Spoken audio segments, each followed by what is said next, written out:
Itu bagaimana Presiden Prabowo seperti memberikan satu pesan kepada Bahlil bahwa ya menghadapi Ibu Megawati kamu harus hormat. Jangan kemudian kamu sok-sokan apalagi merasa di Indonesia ini ada Raja Jawa. Nggak ada. Nggak ada. Ya, buktinya di hari lahir Pancasila nggak ada. Raja Jawanya nggak ada. Sakit.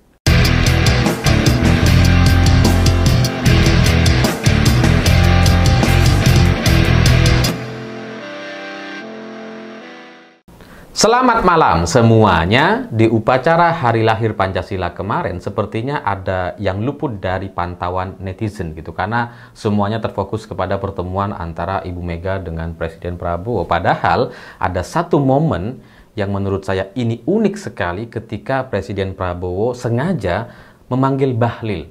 Jadi Bahlil ini kayak ada di belakang deretan para menteri gitu ya. Menteri-menteri itu banyak kan. Terus kemudian Bahlil tuh kayak nyelip di belakang gitu. Dan Pak Prabowo manggil, Lil, kira-kira gitu ya. Dan Bu Mega, apa sih Pak Prabowo manggil siapa sih gitu kan. Bahlil datang tuh. Nah, untuk lebih jelasnya silakan simak dulu video berikut ini.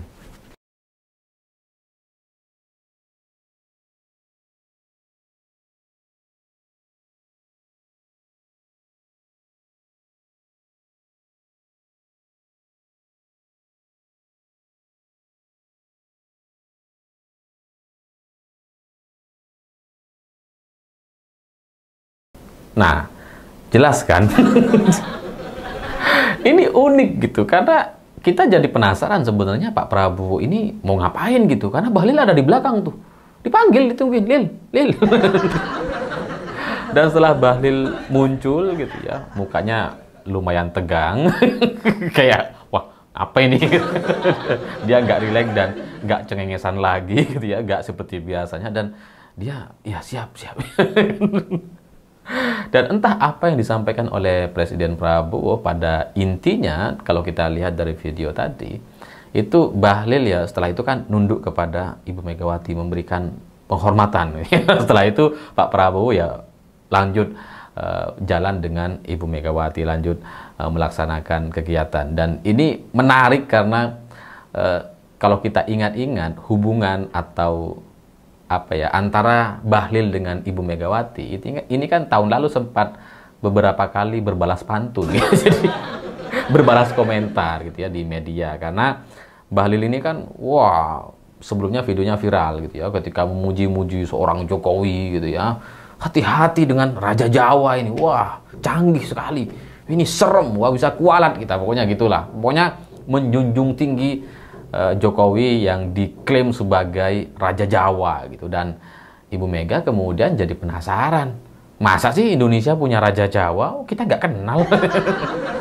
Jadi pengen kenalan nih, siapa sih Raja Jawa, kata Ibu Mega gitu. Itu Agustus tahun 2024 lalu. Dan bulan Desember itu ternyata ada undangan kepada Ibu Megawati untuk hadir di hari ulang tahun Partai Golkar. Dan Ibu Mega juga kemudian jadi bertanya-tanya gitu. Ini gimana sih, katanya saya dimusuhin, katanya saya nggak diajak gitu ya. Ini kok malah diundang untuk acara hari ulang tahun Partai Golkar, mau ngapain sih? Walau dimusuhi kok malah diundang katanya. Dan Bahlil tuh kayak kebingungan menghadapi komentar-komentar dari Ibu Megawati gitu. Dan ya meskipun sempat bilang ya kalau diundang berarti disayangi, nggak dimusuhi. Jadi ya intinya Ibu Mega ini seperti gemes sekali dengan seorang Bahlil yang merupakan ketua umum partai gitu. Dan ya karena komentar-komentarnya terlihat tidak masuk akal gitu ya, tidak logis, yang ya ada Raja Jawa lah, dan ya mungkin juga terdengar ada kalimat-kalimat bahwa PDI Perjuangan atau Ibu Mega nggak usah diajak, nggak usah diikutkan dalam koalisi-koalisian, misalkan di pilkada dan sebagainya gitu ya. Dan itu mungkin terdengar ke Ibu Megawati, mungkin gitu ya, sampai kemudian Ibu Mega merasa bingung, ini dimusuhi tapi kok diundang gitu ya. Mungkin seperti itu. Jadi ya Bahlil ini memang sebagai sebagai ketua partai, dia ini menjadi satu ketua partai yang deretan, atau kalau dibandingkan dengan ketua partai yang lain, dia menjadi orang yang janggal atau unik atau aneh. karena posisinya mengejutkan gitu. Ya tidak semengejutkan Kaisang di PSI yang 2 hari tiba-tiba jadi ketum partai, enggak gitu. Tapi tetap mengejutkan untuk kemudian bisa menjadi ketua umum Partai Golkar. Ya meskipun katakanlah Bahlil ini sudah senior di politik dan sebagainya, tapi tetap aja kalau kita bandingkan dengan siapa ya, dengan Zulhas, misalkan Erlangga Hartarto, dengan Surya Paloh, lalu kemudian siapa lagi, Caimin gitu ya. Tetap saja kehadiran Bahlil sebagai ketum Golkar, ketua umum partai besar di Indonesia, itu unik atau janggal atau aneh gitu. Itu ibaratnya nih gitu ya. Ibaratnya ketua partai ini mobil gitu ya. Dalam sebuah deretan parkiran itu ada mobil-mobil yang mewah-mewah, misalkan ada BMW, ada Lexus, ada Audi gitu kan. Ada Mercedes-Benz gitu. Terus kemudian di sebelahnya parkir bukan dari semua merek itu. Bahkan bukan dari merek Jepang itu. Terparkir Bajaj. Aneh loh kok di sini. Ngapain parkir di sini? Jadi ya janggalnya seperti itu kalau diibaratkan gitu, karena yang paling tidak punya wibawa sama sekali dibandingkan ketua umum partai yang lain gitu. Paling tidak punya masa gitu. Kalau Caimin meskipun sering cengengesan atau bercanda, setidaknya dia punya masa tuh.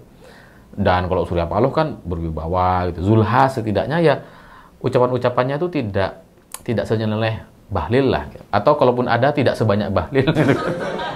Bahlil ini banyak sekali pernyataan-pernyataannya yang itu menunjukkan bahwa dirinya itu nampak tidak pantas untuk jadi ketua umum Partai Golkar, karena sebelumnya dia kan sudah doktor di UI katanya. Terus kemudian dipertanyakan kan, wah terlalu cepat lah, dan kemudian disertasinya dicurigai itu bikinan atau dibantu sama orang-orang anak-anak gitu kan.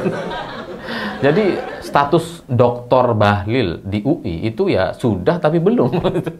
Katanya sudah tapi belum sampai sekarang gitu. Jadi ini paling tidak punya wibawa. Apalagi kemarin yang terbaru misalkan gitu ya, Bahlil bilang bahwa soal lapangan pekerjaan di Indonesia itu nggak ada, sulit dan sebagainya. Jawaban atau komentar Bahlil, dia bilang jangan kufur nikmat. Kan nggak nyambung gitu kan. Ini lagi bahas pekerjaan nih, lapangan kerja nih. Tapi udah kayak ustadz dia. Kufur nikmat ya apa sih? Ya jangan kufur nikmat itu kepada dirinya sendiri, bukan kepada rakyat. Kalau rakyat yang sekarang susah payah mencari kerja dan belum mendapatkan pekerjaan, yang sudah antri panjang di job fair Bekasi kemarin, bagaimana mungkin mereka kemudian dinasihati untuk tidak kufur nikmat? Mereka emang nggak menikmati proses apa yang terjadi di Indonesia ini gitu. Sampai kemudian mereka antri sepanjang itu dan sampai bentrok dengan teman sesama anak-anak muda yang ingin melamar kerja gitu. Apa yang sedang mereka nikmati? Apa yang kemudian membuat Bahlil merasa mereka tidak kufur nikmat itu? Atau mereka kufur nikmat atau tidak bisa mensyukuri gitu. Apa coba?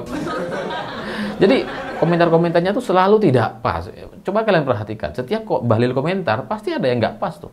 Pasti ada yang lucu, seolah-olah kayak bukan ketua partai. Jadi ketika kemarin Presiden Prabowo tiba-tiba memanggil Bahlil, meskipun Bahlil ada di belakang, sini, menghadap Ibu Megawati, memberi hormat kepada Ibu Megawati, itu menjadi seperti sebuah pelajaran bahwa Lil, lu hormat ya sama Bu Mega. Jangan sampai lu gak hormat. Atau ingat, udah nggak ada Raja Jawa. Sekarang udah nggak ada. Gitu. Ya, karena waktu itu Raja Jawanya nggak ada. Lagi sakit gitu. Raja Jawa kok sakit. Dan setelah itu Bahlil nunduk, ya Bu Mega. Ya meskipun habis itu cengengesan lagi sama Pak JK. Ya, jadi ini menjadi sebuah pesan politik yang menarik gitu, bagaimana Presiden Prabowo seperti memberikan satu pesan kepada Bahlil bahwa ya menghadapi Ibu Megawati kamu harus hormat. Jangan kemudian kamu sok-sokan apalagi merasa di Indonesia ini ada Raja Jawa. Nggak ada. Ya, buktinya di hari lahir Pancasila nggak ada. Raja Jawanya nggak hadir, sakit.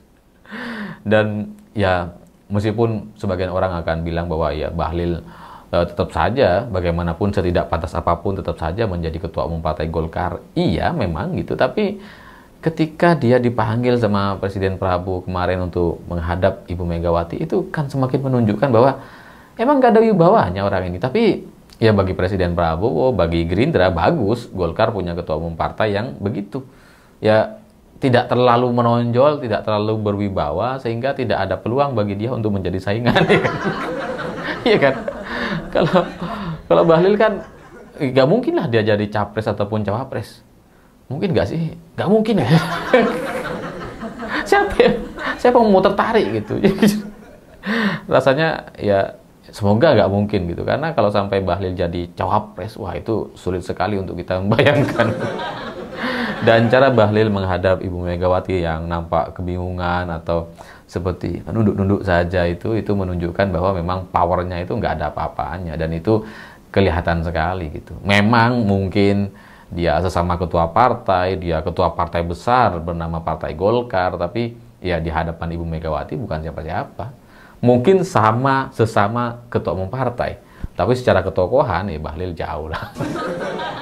Ya semoga ini kemudian jadi satu pelajaran kepada para pemuja-pemuja Bahlil atau pemuja-pemuja Raja Jawa gitu, bahwa yang mereka puja-puja itu nggak ada apa-apanya dibandingkan Ibu Megawati yang selama ini itu sering dihina-hina oleh kelompok mereka. Saya pikir itu. Terima kasih sudah menonton. Begitulah kura-kura.